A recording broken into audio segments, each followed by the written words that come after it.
In this video I will show you the most insane endgame farms that players have built in Minecraft. Some of these farms are truly on another level, so get ready to be amazed. The first one we will take a look at is called End of Light. It's the fastest all-mob farm in Minecraft and was designed by Hammer SMP player Vegatech, Victor40 and Ima MC. The farm can produce up to 6.5 million items per hour. Yep, you heard it right, 6.5 million.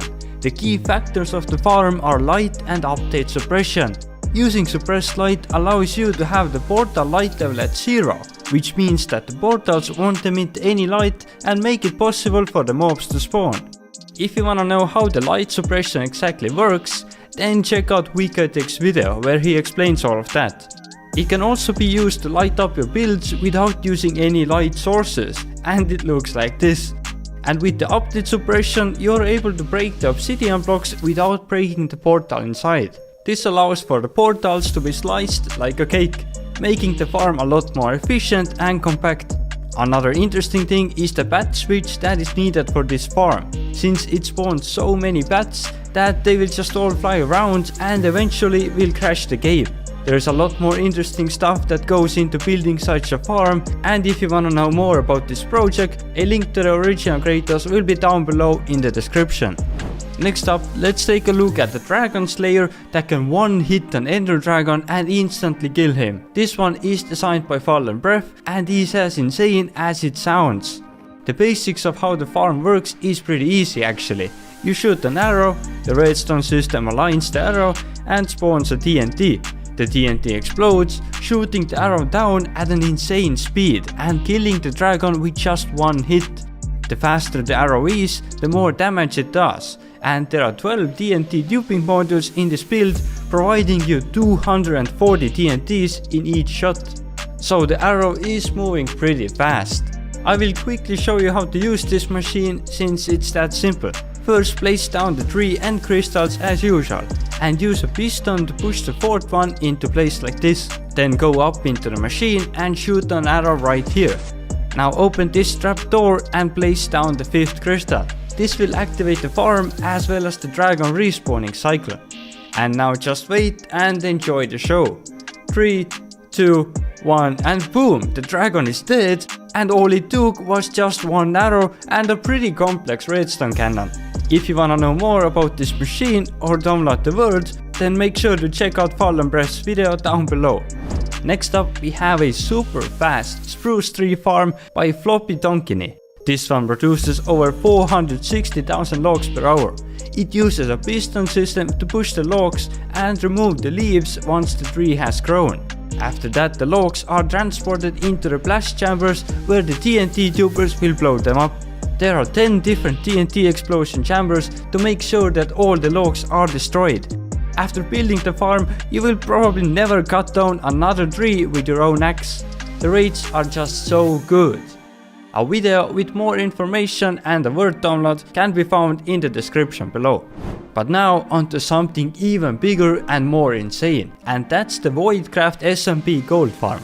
It uses the same sliced portals as the EOL mob farm and produces about 1.65 million items per hour. I decided to include this one as well, since in addition to the good raids, it also looks really awesome. The main part of the farm is the Nether, where a huge perimeter is dug out to maximize the zombified piglin raids.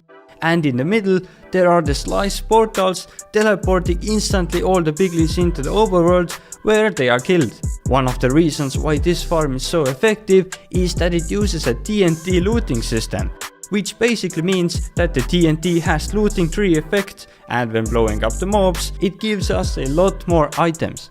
The amount of XP this farm produces is more than a Minecraft player can even absorb. So instead of trying to collect it, the XP just flows into the fire and gets destroyed.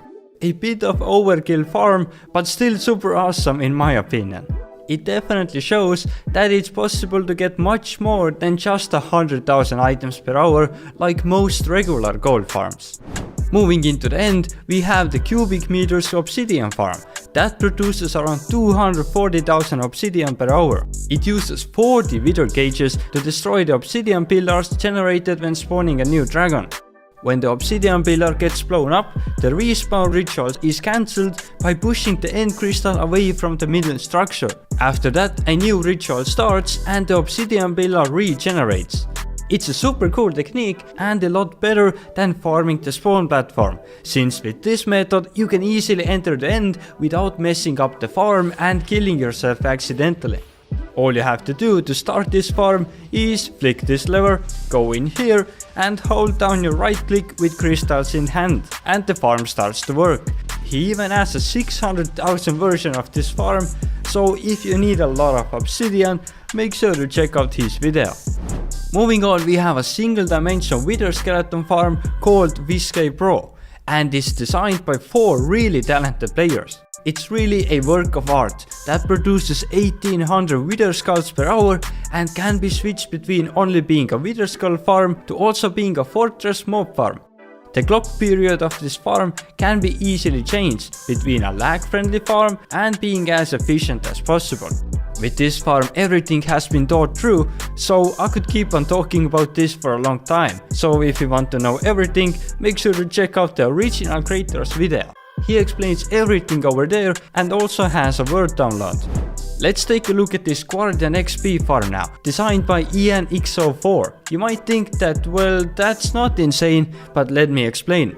This is a Guardian XP farm that produces around 180,000 XP per hour, about the exact amount that the player can absorb. So it's perfect, there is no lag when AFKing for hours, and you will get as much XP as possible when using the farm.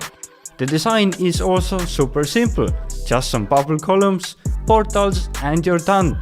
I would say that it's a must-have farm even in the endgame to quickly get some XP, and by some, I mean the maximum amount possible.